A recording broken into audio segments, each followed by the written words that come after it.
And tara, chill lang tayo for today. This is one of my dogs. This is Bailey.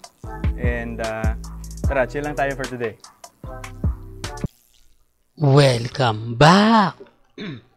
Mga kaaldab, ito na naman po ang inyong lingkod, si Mr. Destiny, at magbibigay po tayo ng pinakamainit na update po ngayon sa social media. Maingay po daw ngayon sina Catherine, Alden Richards at Daniel. Sabi ko nga po sa inyo, dumadaan na naman po ito at nalilink na naman po.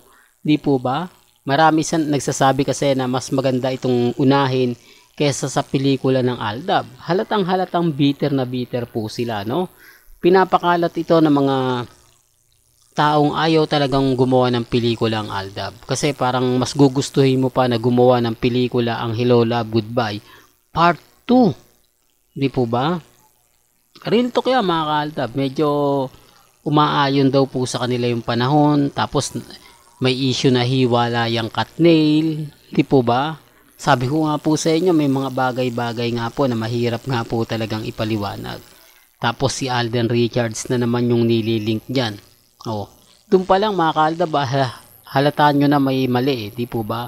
Halataan nyo may bitter na naman po na nagre-react at nagko-komento. Sabi ko nga po sa inyo, dito lang po sa channel nyo, yan ni Mr. Destiny mapapanood at mapapakinggan. Bagamat marami magre-react na naman at alam ko, nasasabihin na naman po nila na hindi totoo yan. Fake news yan si Mr. Destiny. Huwag niyong paniniwalaan niya. Wala nga akong nakikita. Wala nga akong nababasa eh. Tapos yan, daming alam. Ako, sabi ko nga po sa inyo, pagdating sa mga update patungkol po kila Alden, kay Maine, sapul ko yan mga ka-Aldab. Kaya ako nga lang po ito na nadaanan dahil nga po pinag-uusapan ng Hello Love Goodbye na may part 2 daw. Kaya nga po nililink si Alden sa issue ng hiwalayang cat. Tapos papasok nga si Alden, di po ba? Single si Alden. Oh, issue yan. Issue na naman yan, Mr. Destiny. Hindi. Para lang po alam po ninyo, para lang klaro, di po ba? Alam ko naman po na mapapanood nyo to sa iba. Alam ko naman po na makikita nyo to sa iba. Kaya nga po ako, ganito yung ina-update ko, ganito yung sinasabi ko po sa inyo. Depende na lang to sa mga nagsasabi ng, nako, fake news yan, di po ba? Kasi alam ko, ano man po yung sabihin ko, ano man po yung ibalita ko, pagdating sa mga bagay-bagay na ganyan, mapapaisip din po kayo eh. Di po ba? Sinasabi ko lang po ito para po sa kaalaman ng lahat. Sinasabi ko lang po ito para maging matatag lang po kayo, maging kampante. Bagamat maraming sinasabi sila na ganito, ganun, di po ba? Alam nyo, sa totoo lang po, ako, masaya po ako, lalo na po kapag ang pinag-uusapan natin, ang real life couple. Masaya po ako, lalo na po kapag may mga bagay-bagay na ganito, ganyan. Relax lang po, di po ba?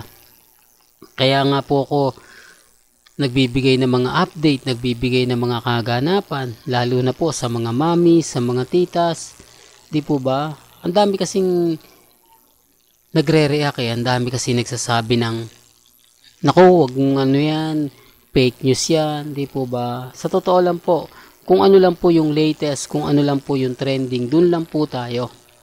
Wag po kayong maniniwala sa mga sinasabi at pahayag po ng iba. Lalo na po ngayon ang pinag-uusapan Aldab. Lalo na po ngayon ang pinag-uusapan sina Mengay at si Alden Richards. So, di po ba? Kaya sabi ko relax lang, di po ba? Sabi ko nga kung ano lang yung latest, kung ano lang yung trending, doon lang po tayo. Wag po kayong maniniwala sa mga sinasabi nila, mga pautot nila na keso ganito, keso ganon, di po ba? Basta ang importante lang, kung ano yung latest, kung ano yung trending, dun lang po tayo.